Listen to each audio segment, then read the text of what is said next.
Hello friends, स्वागत है आप सभी का IYS प्लेटफॉर्म के यूट्यूब चैनल पर। चलिए शुरू करते हैं अपनी डेली करंट अफेयर की क्लास। आई होप आप ये डेली करंट अफेयर की क्लास देख रहे हों, क्योंकि डेली करंट अफेयर की क्लास देखने से करंट अफेयर का बर्डन नहीं बनता है और आप डेली बेसिस पर करंट अफेयर को रिवाइज़ कर सकते हैं। अगर आप कुछ से न्यूज़पेपर पढ़ रहे हैं तो आप इस वीडियो के माध्यम से रिवाइज़ कर सकते हैं क्विकली। ये मोस्टली वो मोर प्रोबेबली 30 मिनट्स की वीडियो हो सकती है, तो आप उससे रिवाइज़ कर सकते हो। अदरवाइज़ आप अपने करंट अफेयर को कवर कर सकते हो, क्योंकि जो करंट अफेयर की बेस वीडियो है 30 मिनट्स की, तो इसमें वेरियस सोर्सेज को कवर किया जाता है। लाइक PIB न्यूज़ को हम कवर करते हैं, famous newspaper like Dainik Jagran या हिंदूज़ को में जो न्यूज़ इंपॉर्टेंट होती है उसको हम कवर करते हैं। न्यूज़ ऑन एयर, आकाशवाणी पर जो न्यूज़ चर्चा में उसको हम कवर करते हैं। न्यूज़ नेशनल और important international days and organisations को भी यहाँ पर कवर किया जाता है, तो मोस्ट प्रोबेबली ये आपको यूज़फुल होगी। ठीक है, तो आज की क्लास स्टार्ट करते हैं। अगर आपने अभी तक हमारे चैनल को सब्सक्राइब नहीं किया है तो प्लीज़ चैनल को सब्सक्राइब कर लीजिए। वीडियो अगर अच्छी लगे तो एंड तक देखिए और उसको लाइक कर दिया कीजिए। एंड वन मोर थिंग मैं आपको बताना चाहता हूँ कि मैं कल से अपनी वीडियो में एक मोटिवेशनल कोट को इंट्रोड्यूस करना चाहता हूँ, तो आप मुझे आज से ही टेलीग्राम चैनल पे चाहे यहाँ पे कमेंट सेक्शन में आप मुझे कोट कर सकते हो, कोई भी इंपॉर्टेंट कोट जो आपको आपको मोटिवेट करता हो और आप चाहते हो कि वो आप लोगों से और से भी शेयर करें ताकि वो और लोगों को भी इंस्पायर कर सके, मोटिवेट कर सके। कल से एक कोट हम स्टार्टिंग में ऐड करेंगे, तो आप मुझे कोट सेंड कर सकते हो, चाहे वो कमेंट सेक्शन में करिए। और आप अपनी क्वेरीज़ भी, कोई भी क्वेरीज़ हो तो आप मुझसे प्लीज़ पूछ सकते हो, मुझे अच्छा लगेगा आपकी क्वेरीज़ का रिप्लाई करते हुए। चलिए आज की वीडियो स्टार्ट करते हैं। विश्व श्रवण दिवस 3 मार्च को मनाया गया।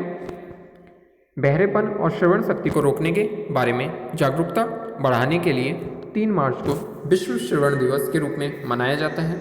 यह दुनिया भर में कान और सुनने की देखभाल को बढ़ावा देने के लिए भी मनाया जाता है। WHO इसको मनाता है। WHO ने 3 मार्च 2007 को पहली बार विश्व श्रवण दिवस मनाया था। इम्पॉर्टेंट है, 2007 में पहली बार मनाया गया था। WHO ने विश्व श्रवण दिवस 2022 के लिए विषय वस्तु के रूप में to hear for life listen with care को निर्धारित किया है। थीम वेरी वेरी इंपॉर्टेंट है। आप किसी भी दिवस की डेट याद रखिए, नहीं याद रखिए चल जाएगा एक बार, क्योंकि अब डेट उतना नहीं पूछते हैं, अब एडवांस हो गया है, अब थीम पूछते हैं, इसलिए आप थीम जरूर याद रखिए। डेट ऑल्दो याद होनी चाहिए, ठीक है, लेकिन थीम भी बहुत इंपॉर्टेंट है, आप थीम को इग्नोर नहीं कर सकते, इसलिए थीम जरूर आप याद रखिए। ठीक है, तो विश्व श्रवण दिवस 3 मार्च को मनाया गया है और थीम है उसकी to hear for life listen with care. चलिए नेक्स्ट न्यूज़ देखते हैं। एक और इम्पॉर्टेंट दिवस विश्व वन्यजीव दिवस, ये वेरी वेरी इंपॉर्टेंट है। 3 मार्च को सेलिब्रेट किया जाता है। संयुक्त राष्ट्र महासभा ने 20 दिसंबर 2013 को अपने 68वें सत्र के दौरान 3 मार्च को विश्व वन्यजीव दिवस के रूप में घोषित करने का निर्णय लिया था। इस दिन जंगली वनस्पतियों और जीवों की लुप्तप्राय प्रजातियों में अंतर्राष्ट्रीय व्यापार पर कन्वेंशन को अपनाया गया था, इसीलिए उस दिन मनाया जाता है। ठीक है, लुप्तप्राय प्रजातियों की अंतर्राष्ट्रीय व्यापार पर जो कन्वेंशन है उसकी मेमोरी में मनाया जाता है। आप कह सकते हो कि विश्व वन्यजीवों और वनस्पतियों की लगभग 8000 से अधिक प्रजातियां संकटग्रस्त हैं, वल्नरेबल्स हैं। ठीक है, 2022 के लिए विषय वस्तु रिकवरिंग की स्पीसीज फॉर इकोसिस्टम रिस्टोरेशन है। थीम वेरी इंपॉर्टेंट है, मैंने आपको पहले भी बता दिया है। थीम इंपॉर्टेंट होती है, डे इंपॉर्टेंट होता है। और अगर पहली बार कब मनाया गया था ये भी आप याद रख लीजिए, क्योंकि एग्जामिनर का कुछ भरोसा नहीं है कि वो क्या पूछ ले, इसलिए आपको पहले से प्रिपेयर होना पड़ेगा, इसलिए थीम इंपॉर्टेंट है। रिकवरिंग की स्पीसीज फॉर इकोसिस्टम रिस्टोरेशन, क्योंकि कुछ की स्पीसीज होती हैं, लाइक हम बोलते हैं ना कीस्टोन, ठीक है, कीस्टोन स्पीसीज बोलते हैं हम, अम्ब्रेला स्पीशीज बोलते हैं कुछ को। लाइक टाइगर जो है हमारा एक अम्ब्रेला स्पीशीज है। आप अगर टाइगर को कंजर्व करते हो तो आप बहुत सारी अलग प्रजातियों को कंजर्व कर सकते हो, इसलिए टाइगर को संरक्षण पर भारत सरकार बहुत ध्यान केंद्रित करती है, क्योंकि जब आप टाइगर को कंजर्व करते हो तो छोटी छोटी जो एनिमल्स हैं वो खुद से कंजर्व हो जाते हैं, क्योंकि अगर टाइगर को कंजर्व करोगे तो आपको उसके प्रे का भी ध्यान रखना पड़ेगा, उसके शिकार का ध्यान रखना पड़ेगा। ठीक है, खरगोश, लोमड़ी, कुछ भी हो, उसके जो भी शिकार होते हैं, ठीक है, तो उनका भी आपको ध्यान रखना पड़ेगा। इसलिए एक जीव को संरक्षित करने से अगर और सारे जीव भी बच जाते हैं तो उसको अम्ब्रेला स्पीसीज बोला जाता है। तो और उसके संरक्षण को मेनली फोकस किया जाता है। चलिए नेक्स्ट न्यूज़ देखते हैं। रक्षा मंत्रालय ने दी 4 परियोजनाओं को सैद्धांतिक मंजूरी। रक्षा मंत्रालय ने रक्षा अधिग्रहण प्रक्रिया 2022 की मैक 1 सरकारी वित्त पोषित के तहत 4 और मैक 2 उद्योग वित्त पोषित श्रेणियों के तहत 5 परियोजनाओं को सैद्धांतिक मंजूरी दी है। मैक 1 परियोजनाओं में भारतीय सेना के लिए भारतीय लाइट टैंक्स मेनली, भारतीय वायुसेना के लिए ग्राउंड बेस्ड सिस्टम के साथ एयरबोर्न इलेक्ट्रो ऑप्टिकल पॉड शामिल है। मैक 2 सेकंड में भारतीय सेना के लिए स्वचालित लड़ाकू वाहन आदि शामिल हैं। ठीक है, तो आप ये ध्यान रखिए, पहली बात तो 2 परियोजनाओं को मंजूरी दी है रक्षा मंत्रालय ने, जिसमें से एक मैक 1 है, मैक 2 है। Mac 1 and Mac 2। मैक 1 जो है वो सरकारी वित्त पोषित है, ठीक है, उसको फंड प्रोवाइड सरकार कराएगी।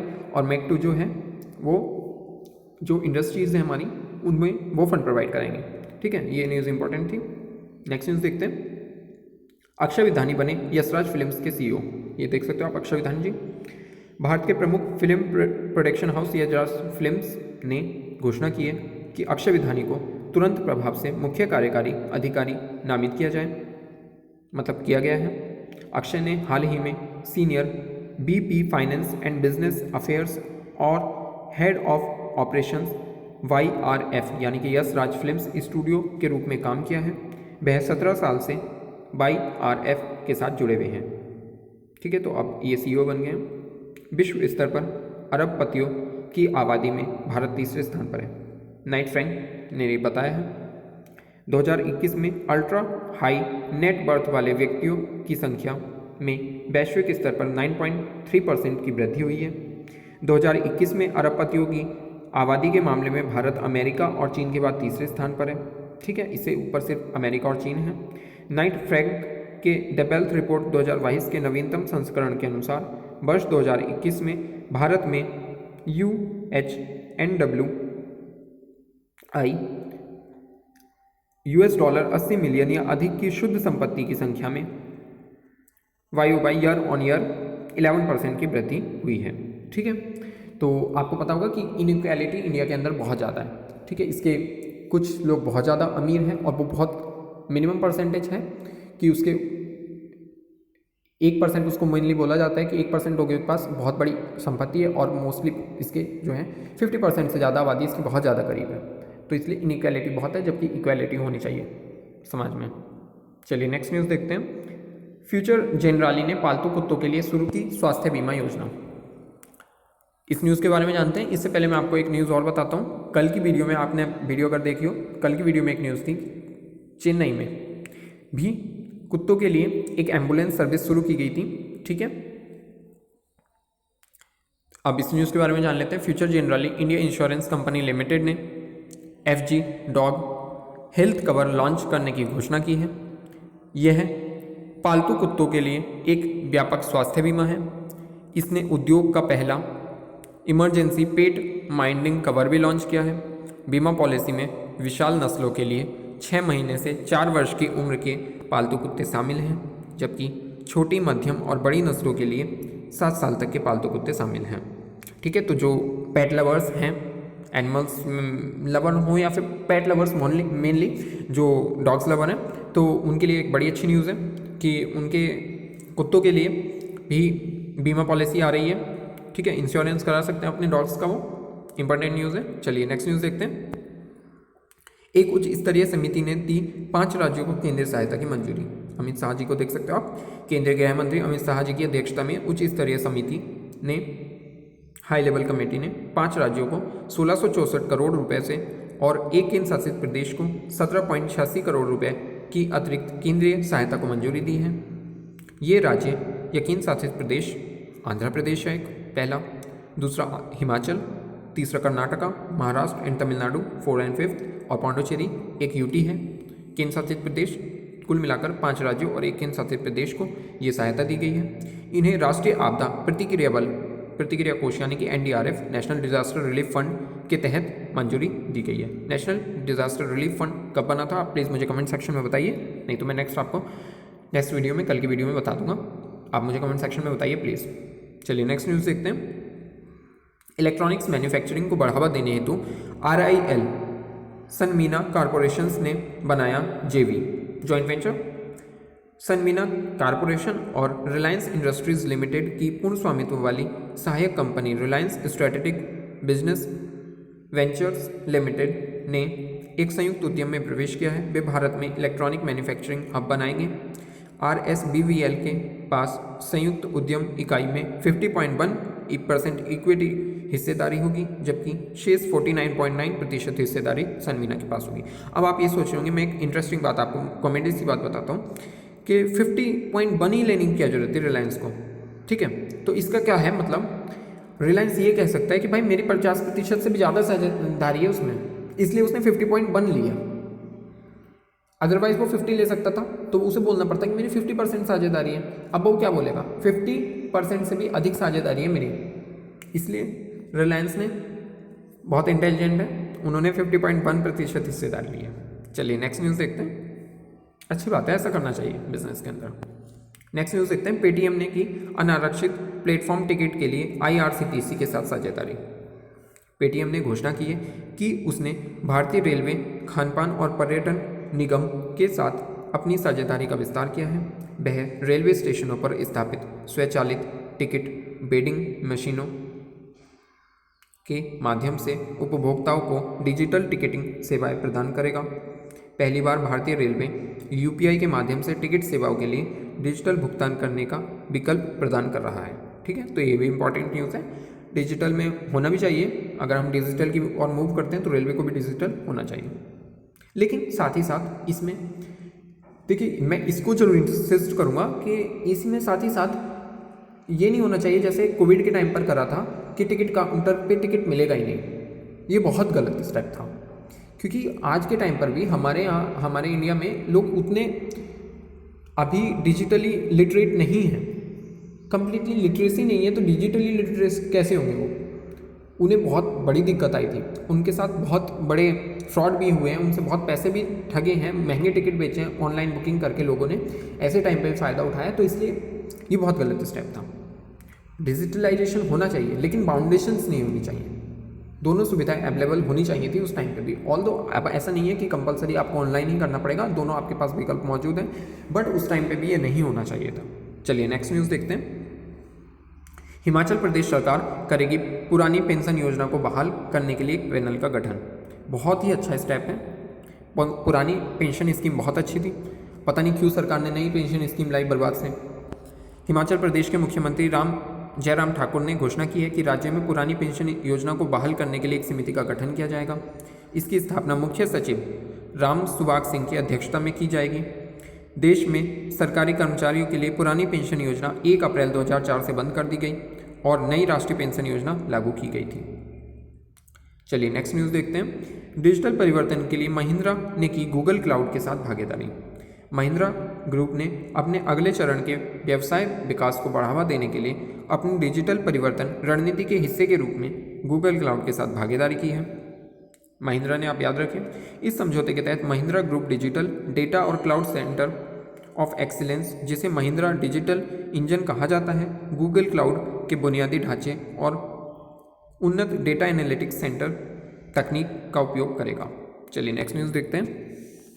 मोतीलाल ओसवाल करेंगे S&P BSE लो वोलेटिलिटी ETF और इंडेक्स फंड को लॉन्च। ओसवाल आपको पता होगा, नाम सुना होगा आपने, Oswal, Motilal Oswal asset management company ने मोतीलाल ओसवाल S&P BSE लो वोलेटिलिटी ETF और मोतीलाल ओसवाल S&P BSE लो वोलेटिलिटी इंडेक्स फंड लॉन्च करने की घोषणा की है। यह एक लो वोलेटिलिटी फैक्टर आधारित एक्सचेंज ट्रेडेड फंड और इंडेक्स फंड है। नया फंड ऑफर 4 मार्च को सब्सक्रिप्शन के लिए खुलेगा और 16 मार्च 2022 को बंद हो जाएगा। S&P BSE जो लो वोलेटिलिटी टोटल रिटर्न इंडेक्स की तरह होंगे। चलिए नेक्स्ट न्यूज़ देखते हैं। नई दिल्ली में हुआ NIC टेक कॉन्क्लेव के तीसरे संस्करण का उद्घाटन। ये आप अश्वनी वैष्णव जी को देख सकते हो। 3 मार्च 2022 को संचार और IT मंत्री अश्वनी वैष्णव ने नई दिल्ली में NIC टेक कॉन्क्लेव के तीसरे संस्करण का उद्घाटन किया है। 2 दिवसीय कार्यक्रम का आयोजन राष्ट्रीय सूचना विज्ञान केंद्र NIC द्वारा किया जा रहा है। टेक कॉन्क्लेव 2022 का विषय डिजिटल सरकार के लिए अगली पीढ़ी की तकनीकें हैं। वक्ता आर्टिफिशियल इंटेलिजेंस आदि जैसे विभिन्न क्षेत्रों में अपनी विशेषज्ञता साझा करेंगे। जो इसमें स्पोक पर्सन्स होंगे तो वो जो भी उनकी नॉलेज है आर्टिफिशियल इंटेलिजेंस के क्षेत्र में तो वो शेयर करेंगे। नेक्स्ट न्यूज़ देखते हैं। भारत अमेरिका ने आगरा में 19वीं सैन्य सहयोग बैठक करी है। मैंने कल भी आपको बताया था। एक और बार देख लेते हैं। भारतीय अमेरिकी सैन्य सहयोग समूह की बैठक का 19वां संस्करण 1 से 2 मार्च 2022 को आगरा उत्तर प्रदेश में आयोजित किया गया था। भारत अमेरिका MCG मुख्यालय, एकीकृत रक्षा स्टाफ और US इंडो पैसिफिक कमांड के बीच रणनीतिक और परिचालन स्तर पर नियमित बातचीत के माध्यम से देशों के बीच रक्षा सहयोग की वृद्धि के लिए स्थापित एक मंच है। चलिए नेक्स्ट न्यूज़ देखते हैं। ये इंपॉर्टेंट क्वेश्चन है, आप इसको याद रखिए। चलिए नेक्स्ट न्यूज़ देखते हैं। 7 योजनाओं को जारी रखने के प्रस्ताव को सरकार की मंजूरी। सरकार ने अम्ब्रेला योजना, प्रवासियों और स्वदेश वापस लौटने वाले लोगों की राहत और पुनर्वास के तहत 7 मौजूदा उप योजनाओं को जारी रखने के प्रस्ताव को मंजूरी दे दी है। यह कुल 1452 करोड़ रुपए के परिव्यय के साथ 21-22 से 25-26 की अवधि के लिए मतलब 5 साल के लिए इसको बढ़ाया गया है। यह योजना प्रवासियों और स्वदेश वापस लौटने वाले लोगों को उचित आय अर्जित करने और मुख्य धारा की आर्थिक गतिविधियों में शामिल करने की सुविधा प्रदान करने में सक्षम बनाती है। ठीक है, तो ये इंपॉर्टेंट न्यूज़ थी। चलिए नेक्स्ट न्यूज़ देखते हैं। यात्रा SBI कार्ड लॉन्च करने के लिए NPCI ने यात्रा.com SBI कार्ड के साथ साझेदारी की है। भारतीय राष्ट्रीय भुगतान निगम NPCI ने रुपे नेटवर्क पर सह ब्रांडेड यात्रा SBI कार्ड लॉन्च करने के लिए यात्रा.com और SBI कार्ड के साथ साझेदारी की है। यह उड़ानों और होटलों की बुकिंग पर विशेष यात्रा लाभ प्रदान करता है जो वर्ष में 6 बार लागू होगा। यह 50 लाख की मानार्थ हवाई दुर्घटना को भी कवर करता है। इसके अलावा कार्ड ग्राहकों को 1% ईंधन अधिभार छूट प्रदान करता है। चलिए नेक्स्ट न्यूज़ देखते हैं। NPCI बड़ी इंपॉर्टेंट न्यूज़ है। NPCI, अच्छा आप ये बताइए मुझे NPCI को हाल में किस पड़ोसी देश ने अपनाया है? ठीक है, नेक्स्ट न्यूज़ देखते हैं। आप मुझे कमेंट सेक्शन में बताइए। प्लास्टिक कचरे पर ऐतिहासिक वैश्विक संधि के संयुक्त राष्ट्र सहमत हुआ है। ठीक है, बड़ी इंपॉर्टेंट न्यूज़ है। प्लास्टिक कचरा इतनी बड़ी प्रॉब्लम क्रिएट कर रहा था तो अभी सिर्फ सहमत हुआ है, ट्रीटी बनी नहीं है। संयुक्त राष्ट्र प्लास्टिक प्रदूषण पर दुनिया की पहली वैश्विक संधि पर बातचीत शुरू करने के लिए सहमत हो गया है। नैरोबी में UN का जो मुख्यालय है UNEP का, UN पर्यावरण सभा में लगभग 200 देशों ने सर्वसम्मति से 2024 तक कानूनी रूप से बाध्यकारी प्लास्टिक संधि पर बातचीत करने और उसे अंतिम रूप देने के लिए एक अंतर सरकारी सम्मति बनाए जाने की सहमति व्यक्त की है। 10% से भी कम प्लास्टिक का पुनर्चक्रण मतलब रिसाइकलिंग की जाती है और अंततः लैंडफिल या महासागरों में चला जाता है, ओशंस में चला जाता है या फिर उसकी लैंडफिलिंग कर दी जाती है। ठीक है, तो इसलिए इंपॉर्टेंट है प्लास्टिक को रिमूव किया जाए, एटलीस्ट सिंगल यूज प्लास्टिक को तो करा ही जाए। चलिए नेक्स्ट न्यूज़ देखते हैं। लेफ्टिनेंट जनरल RC तिवारी ने संभाला है स्पीयर कोर के GOC का पदभार। लेफ्टिनेंट जनरल RC तिवारी ने स्पीयर कोर के जनरल ऑफिसर कमांडिंग के रूप में पदभार ग्रहण कर लिया है। यह अति विशिष्ट सेवा मेडल और सेना मेडल से सम्मानित हैं। उन्होंने लेफ्टिनेंट जनरल JP मैथ्यू से पदभार ग्रहण किया है जो ABSM पुरस्कार विजेता के साथ साथ उत्तम युद्ध सेवा पदक पुरस्कार विजेता और विशिष्ट सेवा पदक से भी सम्मानित हैं। इससे पहले वे जयपुर में दक्षिण पश्चिम कमान के मुख्यालय में चीफ ऑफ स्टाफ थे। चलिए नेक्स्ट न्यूज़ देखते हैं। 2 मार्च को हुआ रुड़की वाटर कॉन्क्लेव का उद्घाटन। ये न्यूज़ भी इंपॉर्टेंट है। केंद्रीय जल शक्ति मंत्री गजेंद्र सिंह शेखावत ने 2 मार्च 2022 को IIT रुड़की में रुड़की वाटर कॉन्क्लेव के दूसरे संस्करण का उद्घाटन किया। कॉन्क्लेव का आयोजन 2 मार्च से 4 मार्च 2022 तक IIT रुड़की और नेशनल इंस्टीट्यूट ऑफ हाइड्रोलॉजी द्वारा संयुक्त रूप से किया जा रहा है। यह water security for sustainable development विषय वस्तु पर केंद्रित होगा। ठीक है, नेशनल इंस्टीट्यूट ऑफ हाइड्रोलॉजी भी काफ़ी इंपॉर्टेंट है। ठीक है, चलिए नेक्स्ट न्यूज़ देखते हैं। NCPCR NCB ने आयोजित किया एक राष्ट्रीय समीक्षा सह कार्यक्रम। NCPCR मतलब राष्ट्रीय बाल अधिकार संरक्षण आयोग और नारकोटिक्स कंट्रोल ब्यूरो के सहयोग ने 2 मार्च 2022 को राज्यों में roll out of joint action plan पर एक राष्ट्रीय समीक्षा सह परामर्श आयोजित किया है। यह पहले से मौजूद विभिन्न कानूनी विनियमों नीतियों के आधार पर तैयार किया गया एक नीति दस्तावेज है। पहले चरण में इसे 272 जिलों में लागू किया जाएगा। तो जिले भी याद रखिए, आप पूछा जा सकता है। चलिए नेक्स्ट न्यूज़ देखते हैं। केंद्रीय बजट के बाद make in India for the bird विषय पर वेबिनार में प्रधानमंत्री के संबोधन का मूल पाठ, मतलब आपको पता होगा कि बजट जब से रिलीज़ हुआ है इस बार का, तो उसके बाद कुछ वेबिनार्स चलती हैं ऊपर डिस्कस करने के लिए, ठीक है। उसमें जो गवर्नमेंट एम्प्लॉयज़ हैं वो भी आते हैं और जो कॉरपोरेशंस हैं हमारे, जो भी प्राइवेट कंपनीज़ हैं बड़ी बड़ी, तो वो भी आती हैं, ताकि उन सबको भी इंट्रोड्यूस कराया जा सके कि क्या प्लानिंग है सरकार की इस पूरे वित्तीय वर्ष के लिए, ठीक है। तो वही वेबिनार का आयोजन किया जा रहा है। उसमें क्या लक्ष्य हैं सरकार के, ठीक है, उसके बारे में बताया गया है। क्या अचीवमेंट्स करना चाहती है सरकार वो बताया गया है। तो हर साल होती है, वही चल रही हैं। तो ये मेक इन इंडिया के ऊपर वेबिनार का आयोजन किया गया है, प्रधानमंत्री जी ने अटेंड किया इसको, ठीक है, वेबिनार थी एक। चलिए नेक्स्ट न्यूज़ देखते हैं। उपराष्ट्रपति जी ने सफलता हासिल करने के लिए युवाओं को मजबूत संकल्प के साथ कड़ी मेहनत करने की सलाह दी है। उपराष्ट्रपति जी ने निजी क्षेत्र और गैर सरकारी संगठनों से व्यावसायिक प्रशिक्षण के माध्यम से युवाओं को सशक्त बनाने का अनुरोध किया है। उपराष्ट्रपति जी ने युवाओं से सही मूल्यों को ग्रहण करने और दूसरों के लिए सहानुभूति विकसित करने के लिए भी कहा है। श्री नायडू जी ने कब कहा ये सारी चीज़ें? स्वर्ण भारत ट्रस्ट विजयवाड़ा में विभिन्न व्यावसायिक पाठ्यक्रमों के प्रशिक्षकों के साथ बातचीत के दौरान ये सारी बातें कही हैं।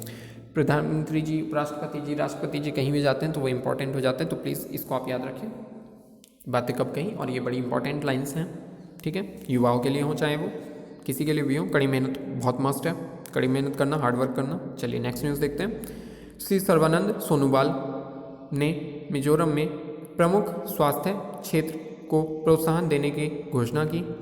6 आयुष अस्पतालों का शिलान्यास किया। आयुष मंत्री ने मिजोरम में 24 स्वास्थ्य और वेलनेस सेंटर का भी उद्घाटन किया। ये आप देख सकते हो, सर्बानंद सोनोवाल जो आयुष मंत्री हैं, इसके साथ साथ ये पोत परिवहन मंत्री भी हैं, ठीक है। तो इन्होंने आयुष मंत्रालय के अंतर्गत, ठीक है, उसके क्षेत्राधिकार में 24 स्वास्थ्य और वेलनेस सेंटरों का उद्घाटन मिजोरम में किया। इसके अलावा 6 अस्पतालों का शिलान्यास किया, ठीक है। तो ये पूछा जा सकता है कि किन्होंने किया, तो ये याद रखिए आप। 24 मिजोरम में वेलनेस सेंटरों का उद्घाटन सर्बानंद सोनोवाल जी ने किया। चलिए नेक्स्ट न्यूज़ देखते हैं। चौथे जन औषधि दिवस के तहत सप्ताह भर तक चलने वाले उत्सव के तीसरे दिन जन औषधि बाल मित्र कार्यक्रम का आयोजन किया गया। ये आप देख सकते हो, जन औषधि बाल मित्र कार्यक्रम जन औषधि दिवस सप्ताह के तीसरे दिन पूरे देश में 75 स्थानों पर आयोजित किया गया। 75 वर्ड बड़ा इंपॉर्टेंट हो जाता है, सरकार हर जगह जोड़ने की कोशिश करती है, क्योंकि हम 75वीं वर्षगांठ मना रहे हैं आज़ादी की अपनी, ताकि बच्चों को जन औषधि योजना के बारे में साथ हमारे बाल मित्र के रूप में शामिल किया जा सके और उन्हें परियोजनाओं के लाभों के बारे में पूरी जानकारी दी जा सके। इसका उद्देश्य बच्चों को जन औषधि दवाओं और ब्रांडेड दवाओं के बीच मूल्य अंतर के मामले में बताना, बचत तथा जन औषधि सेवा भी, रोजगार भी कार्यक्रम आदि के बारे में जागरूकता प्रदान करना है। चलिए नेक्स्ट न्यूज़ देखते हैं। यूक्रेन से 6200 से अधिक भारतीय विशेष नागरिक उड़ानों से लौट चुके हैं। अगले 2 दिनों में 7400 से अधिक भारतीयों को लौटाने की उम्मीद है। हमारे बहुत सारे स्टूडेंट्स हैं जो फंसे हुए हैं, नागरिक और भी हैं जो फंसे हुए हैं। और आपको पता होगा कि केंद्र सरकार के 4 केंद्रीय मंत्री जो यूक्रेन है उसके आसपास के पड़ोसी देशों में गए हैं और भारतीयों को वापस लाने के लिए गए हैं, जिनमें उड्डयन मंत्री ज्योतिरादित्य सिंधिया जी भी हैं, ठीक है। तो वो लोग गए हैं ताकि उन्हें सकुशल वापस लाया जा सके। और important question, very very important question, उसको तो मैं अभी बता देता हूँ कि ऑपरेशन गंगा कहीं ना कहीं जरूर पूछा जाना है। ऑपरेशन गंगा क्यों चलाया गया? जो यूक्रेन में भारतीय फंसे हैं, भारतीय नागरिक फंसे हुए हैं, उनको वापस लाने के लिए, स्वदेश वापसी के लिए ऑपरेशन गंगा चलाया गया। आप वेरी वेरी इंपॉर्टेंट है, इसको तो याद रखिए, इसमें कोई कन्फ्यूजन भी नहीं होना चाहिए। डिफेंस एक्सपो 2022 के दौरान अधिक से अधिक लोगों की भागीदारी सुनिश्चित करने के लिए हाइब्रिड सेमिनारों का आयोजन किया गया। आपको पता होगा कि मैंने कल परसों भी डिस्कस किया था कि डिफेंस एक्सपो इस बार गांधीनगर में हो रहा है। ठीक है, तो उसी में जन भागीदारिता को और बढ़ाने के लिए रक्षा मंत्रालय ने 10 से 14 मार्च तक गुजरात के गांधीनगर में प्रतिष्ठित द्विवार्षिक रक्षा प्रदर्शनी के 12वें संस्करण, इंपॉर्टेंट है संस्करण, डिफेंस एक्सपो 2022 की मेजबानी गांधीनगर कर रहा है इस बार। यह विशाल अंतर्राष्ट्रीय रक्षा प्रदर्शनी थल, वायु और नौसेना देश के आंतरिक हिस्सों की सुरक्षा एवं इलेक्ट्रॉनिक रक्षा प्रणालियों पर केंद्रित है। मेक इन इंडिया और आत्मनिर्भर भारत की नीतिगत पहल के साथ ही सरकार का यह भी भरोसा है कि भारत में रक्षा विनिर्माण के वैश्विक केंद्र के रूप में उभरने की जबरदस्त क्षमता है। यही कारण है कि डिफेंस एक्सपो 2022 के लिए इसी विषय वस्तु को अपनाया गया है। ठीक है, तो थीम भी इम्पोर्टेंट होती है, और थीम क्या है? वैश्विक केंद्र के रूप में रक्षा निर्माण क्षेत्र में उभरना। ठीक है, और इम्पोर्टेंट क्या है कि ये क्यों आयोजित किया जाता है? तो ये आयोजित किया जाता है ताकि मेक इन इंडिया जो अभियान है ना, सरकार का मेक इन इंडिया मिशन है, तो उसी के अंतर्गत भारत में अधिक से अधिक जो हम खरीदते हैं, हमारे हथियार खरीदते हैं हम रक्षा के लिए, ठीक है, तो उनको भारत में ही बनाया जा सके, उसके लिए डिफेंस एक्सपो मेनली ऑर्गेनाइज किया जाता है। चलिए नेक्स्ट न्यूज़ देखते हैं। केंद्रीय स्वास्थ्य एवं परिवार कल्याण राज्य मंत्री डॉक्टर प्रवीण भारती पवार ने राष्ट्रीय परिवार स्वास्थ्य सर्वेक्षण 5 के पश्चिमी क्षेत्र प्रसार कार्यशाला को संबोधित किया। स्वच्छ भारत मिशन जैसे केंद्र सरकार के कार्यक्रमों के तेज क्रियान्वयन से राज्यों, केंद्र शासित प्रदेशों के लिए वॉच संकेतकों में काफ़ी सुधार हुआ है। ठीक है, तो इम्पॉर्टेंट न्यूज़ है। राज्य प्रवीण मंत्री इन्होंने हाल ही में एक नासिक में फेज 3 लैब का भी, मोबाइल लैब का भी उद्घाटन किया था, जिसमें आप डायग्नोसिस कर सकते हो मोबाइल, वो कहीं पे भी जाती है, नासिक में इसका उद्घाटन किया था। चलिए नेक्स्ट न्यूज़ देखते हैं। गंगा संरक्षण के लिए किए गए महत्वपूर्ण काम के लिए एनएमसीजी को विशेष जूरी पुरस्कार मिला है। ठीक है, जूरी ने जल प्रबंधन में आदर्श बदलाव लाने के लिए एनएमसीजी द्वारा शुरू किए गए अत्यंत महत्वपूर्ण कार्य को मान्यता दी। भले ही अभी गंगा नदी के संरक्षण का उनका प्रयास चल रहा है, फिर भी उनका काम सराहनीय है, ऐसा कहा है जूरी ने, और एनएमसीजी को पुरस्कार मिला है। National mission for clean Ganga बड़ी इंपॉर्टेंट है और बहुत मेहनत से काम भी कर रही है। आप उसके बारे में, अगर आपने उसका कोई भी कैंपेन देखा होगा तो आपको खुद आप अनुमान लगा सकते हो कि कितनी तत्परता के साथ एनएमसीजी द्वारा काम किया जा रहा है। ठीक है, तो राष्ट्रीय स्वच्छ गंगा मिशन को 2 से 3 मार्च तक वर्चुअल तरीके से आयोजित 7वें भारतीय उद्योग जल सम्मेलन और फिक्की जल पुरस्कारों के 9वें संस्करण में विशेष जूरी पुरस्कार से सम्मानित किया गया है। इंपॉर्टेंट है, एनएमसीजी को पुरस्कार मिला है, 9वें संस्करण में मिला है। सारस 3 रेडियो टेलीस्कोप ने कॉस्मिक डॉन से एक रेडियो तरंग सिग्नल की खोज के हालिया दावे का खंडन किया है, जिसमें ऐसा बताया गया था कि बाहर से कुछ सिग्नल्स आ रहे हों तो उनका खंडन कर दिया गया, वरना इससे पता लग सकता था कि ये सिग्नल्स कहाँ से आ रहे हैं, आकाशगंगा अस्तित्व में कब आई थी। ठीक है, तारे और आकाशगंगा पहली बार में कब अस्तित्व में आए थे, इसका अनुमान लगाया जा सकता था, अब उसका खंडन कर दिया गया है। चलिए नेक्स्ट न्यूज़ देखते हैं। केंद्रीय सामाजिक न्याय और अधिकारिता मंत्री doctor Virendra Kumar tent city Kevadia Gujarat में 2 दिवसीय जागरूकता कार्यशाला का आयोजन करेंगे। टेंट सिटी बड़ी फेमस है गुजरात केवड़िया में, आपने इसके बारे में सुना होगा। ये जो हमारे स्टैचू ऑफ यूनिटी है, वहाँ से भी टेंट सिटी दिखाई देती है, तो बड़ी इंपॉर्टेंट है। टेंट सिटी बड़ी सुंदर लगती है। दिव्यांग बहुत बड़े बड़े तंबू लगाए जाते हैं, वहाँ पर बहुत सारे लगाए जाते हैं। दिव्यांग व्यक्ति अधिकारिता विभाग द्वारा आयोजित कार्यशाला का उद्देश्य सरकार द्वारा दिव्यांगजनों के लिए कार्यान्वित की जा रही योजनाओं और कार्यक्रमों के बारे में जागरूकता पैदा करना है, क्योंकि स्कीम सरकार बहुत सारी चलाती है लेकिन लोगों को पता नहीं चल पाता है, इसलिए जागरूकता कार्यक्रम चलाया जाना बड़ा ही इम्पॉर्टेंट है। कार्यशाला के दौरान नेशनल ट्रस्ट के स्वयं सहायता समूहों द्वारा ALIMCO के सहायक उपकरणों की एक प्रदर्शनी भी लगाई जाएगी। कार्यशाला के दौरान CPPD की आधिकारिक वेबसाइट की भी शुरुआत होगी। ठीक है, तो ये भी इंपॉर्टेंट न्यूज़ थी। एक और न्यूज़ इंपॉर्टेंट देख लेते हैं। पर्यटन मंत्रालय ने विभिन्न श्रेणियों में स्वदेश दर्शन पुरस्कारों को शुरू किया है। राज्यों, केंद्र शासित प्रदेशों से प्रविष्टियाँ आमंत्रित की हैं। इसकी कुछ कैटेगरीज हैं, उसमें पर्यटन को बढ़ावा देने के लिए, जागरूकता पैदा करने के लिए ये एप्लीकेशंस को इन्वाइट किया है, पुरस्कार वितरण समारोह को शुरू किया है। ठीक है, तो ये थी कुछ इंपॉर्टेंट न्यूज़। आई होप आपको वीडियो इन्फॉर्मेटिव लगी हो, और आपको वीडियो अच्छी लगी हो और आपने वीडियो को एंजॉय किया तो प्लीज़ वीडियो को जरूर लाइक कर दीजिए। आपके लाइक्स हमें इंस्पायर करते हैं नेक्स्ट वीडियो और बेहतर बनाने के लिए। और आपकी कुछ भी क्वेरीज हो तो प्लीज़ आप हमसे पूछ सकते हैं, कमेंट सेक्शन में आप कर दीजिए मैसेज। मैं हर कमेंट का रिप्लाई देने की कोशिश करता हूँ, ठीक है। तो थैंक यू, ये थी इम्पॉर्टेंट न्यूज़ आज की। Thank you.